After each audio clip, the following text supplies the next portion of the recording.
Hey friends, welcome back. If you're new here, my name is Nate Plummer. I am an actor's coach and the founder of Stage Door Unlocked. When I'm talking with actor clients about their headshots, some of the most common questions that I get actually have to do with printing your headshots. And so today I thought I would go through my top 5 tips for getting your headshots printed. This is a really important video. It's one that I know many of you have been asking me about, so I'm excited to jump into it. But first, I need coffee.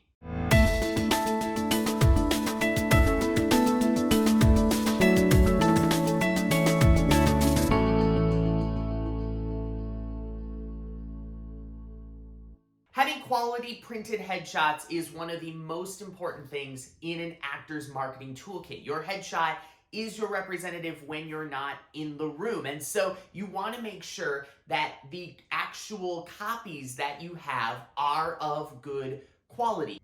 A lot of times we will use the quality of the paper that you're using to print your headshots almost as an evaluation of where you are in your career. If you are getting headshots printed that are like photos, we know that you're not printing as many headshots as you would actually need if you were actively auditioning. So, my first tip for you is get your headshots printed through a headshot printing service. Here at Stage Door Unlocked, our all-time go-to is reproductions.com. They were my go-to when I was working as an actor. I love the quality of their headshots. The photos turn out really, really well.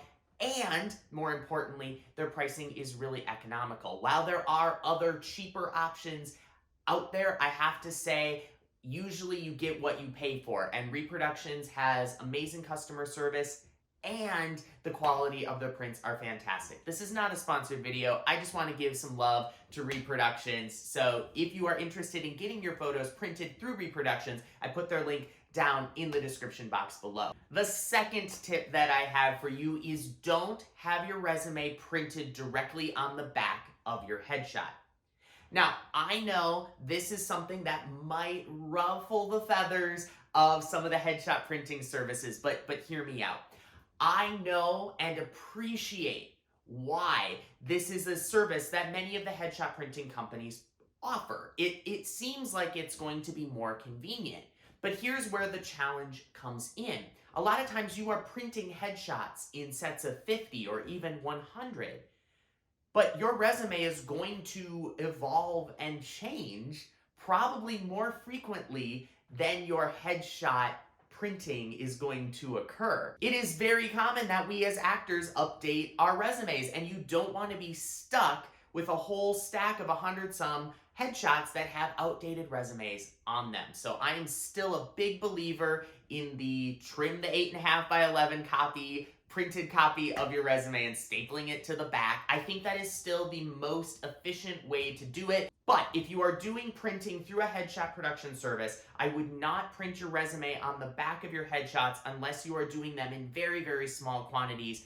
Think 25 or less. The third tip that I have for you has to do with the age-old question, border or no border?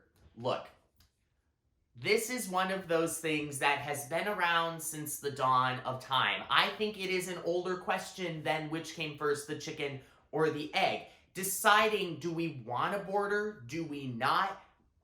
I don't really believe it matters. The majority of casting that I've talked to say it doesn't matter. There are trends that seem to come in and come out. The only thing that I will say is consistently a thing is a lot of times when you print your name on your headshot, which you should absolutely do in case for some reason your headshot and your resume get separated, they want to make sure that they're lining up the right headshot with the right resume. So back to the border, no border thing. The reason why we care a lot of times is that your photo, it might not give you a good place to put your name where it can be easily read. So if your photo doesn't give you a decent place, say maybe there's too much texture in your shirt, or there isn't really a place that you can put it that will allow it to be legible and easy to read, you're going to want to put a border on your headshot so that you can print your name in the white of the border. But at the end of the day, there really isn't an industry standard, and as someone who has sat behind the table, I will tell you, as long as I can read your name, I could care less if there's a border or not. Tip number 4 has to do with the texture on your headshot. A lot of the companies will offer different options, whether that's high gloss, medium gloss, or matte finish. That's totally your call, but I will say from my experience, it does seem that the glossier the photo is, the more likely they are to stick to other photos, which can definitely be a problem when a monitor is flipping through them in the holding room. But B, it seems like sometimes, especially on the cheaper prints, the glossier the photo is, the more likely they're going to smudge.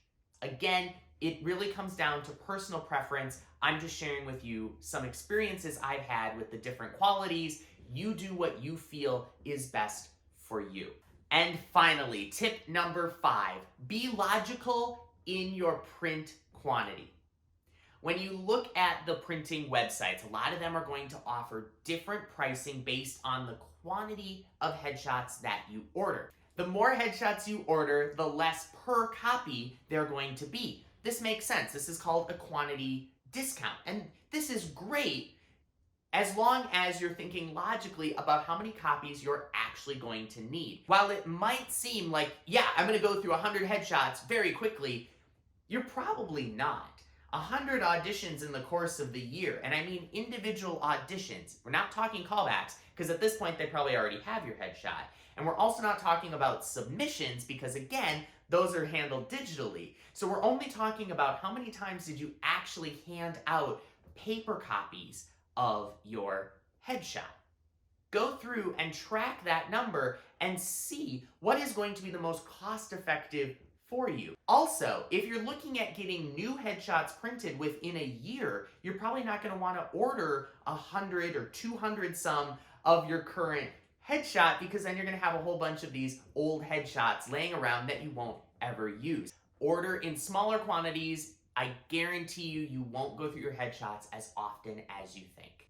There you go. Those are my top 5 tips for printing your headshots. Where are some places that you like to get your headshots printed? Like I said, I really like reproductions.com, but I would always welcome new resources for our actor friends here in our virtual studio family. If you have suggestions, put them down in the comment section below. That's it for this video. As always, friends, you're awesome, be awesome, and I'll see you next time.